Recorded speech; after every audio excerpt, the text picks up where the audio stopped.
Hello friends, welcome back to my channel. જય શ્રી કૃષ્ણ સૌને.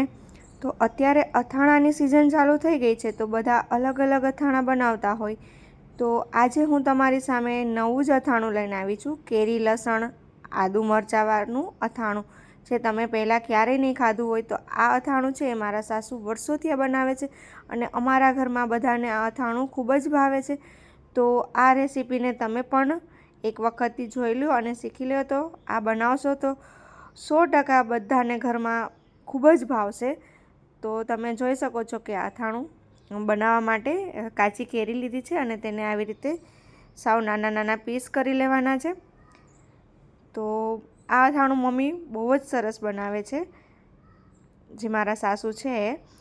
તો તમે પણ એમની પાસેથી આ શીખો. મેં પણ આ શીખ્યું. મને પણ ખૂબ જ આ અથાણું ભાવ્યું છે અને અમારા ઘરમાં પણ ખૂબ જ બધાને આ અથાણું ભાવે છે જ્યારે મમ્મી બનાવે છે. તો તમે પણ એક વખત ટ્રાય કરજો. અને કેરી આવી રીતે નાના નાના પીસ થઈ જાય ત્યારબાદ આવી રીતે લસણની કળી છે તેને ફોલી લેશું અને એમના પણ નાના નાના ટુકડા કરી લઈશું. અને પછી ત્યારબાદ આપણે જે અથાણું છે એની રેસીપીને જોવા માટે વિડીયોને કન્ટિન્યુ રાખીશું. તો તમને ખ્યાલ આવશે કે કેવી રીતે અથાણું બનાવ્યું છે. જનરલી ગુંદા છે, કેરી છે, ગરમર છે, કેળા છે, એના અથાણાં તો બધા લગભગ બનાવતા જ હોય. મેથી છે, ચણા છે. પણ આ એક અથાણું એવું છે કે અલગ જ છે, જેમાં લસણ આવે છે, આદુ આવે છે, મરચાં આવે છે, કેરી આવે છે. તો આ કંઈક નવીન જ અલગ જ છે. તો આવું અથાણું તમે ઘરમાં બનાવશો તો બધાને ખૂબ જ ભાવશે. તો આમાં આદુ લસણ છે, જ્યારે એમની તાસીર ગરમ છે, તો એમની સામે મમ્મીએ આમાં વરિયાળીનો પણ ઉપયોગ કર્યો છે. તો જેથી કરીને ગરમ ન લાગે અને તેમનું બેલેન્સિંગ કરે. વરિયાળી છે એ ઠંડી છે, તો એ તેમને બેલેન્સ કરે છે. તો તમે આ અથાણુંને એક વખત લાસ્ટ સુધી જોઈ લો કે કેવું લાગે છે અને તમે મને કમેન્ટમાં જણાવજો કે અથાણું કેવું લાગ્યું છે. અને મારી ચેનલને સબસ્ક્રાઈબ કરી, લાઈક કરી, શેર કરજો.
તો આવી રીતે મરચાં કટ કરી લીધા છે, આદુને છીણી લીધું છે અને આવી રીતે તેલ મૂકી અને જ્યાં સુધી લાઇટ પિંક કલરનું ન થાય લસણ, ત્યાં સુધી તેને તળવાનું રહેશે.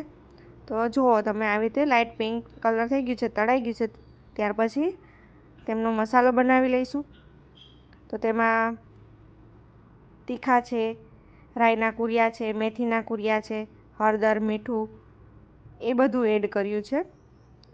જેટલા પ્રમાણમાં તમે કેરી છે, આદુ લસણ મરચાં છે, એટલા પ્રમાણમાં આપણે તેનો મસાલો બનાવી લઈએ. તો આવી રીતે બધું તળાઈ ગયું છે. ત્યારબાદ જે ગરમ તેલ છે તે મસાલામાં મિક્સ કરી અને તેમાં ભેળવી લઈશું. તો એવી રીતે તેનો મસાલો બનાવશું.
તો ફ્રેન્ડ્સ, મસાલો રેડી થઈ ગયો છે અને ત્યારબાદ જે આપણે બધું કટ કરી અને તળ્યું હતું એ બધાને એકદમ સરસથી મિક્સ કરી લઈએ.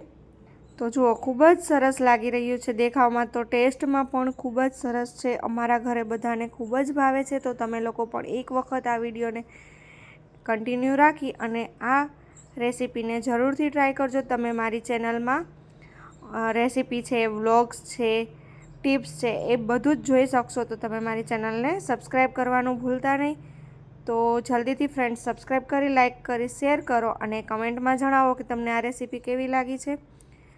તો હરી અપ ગાઈઝ, પ્લીઝ કમેન્ટ કરો કે કેવું છે આ અથાણું બન્યું છે. જુઓ, ખૂબ જ સરસ બની રહ્યું છે.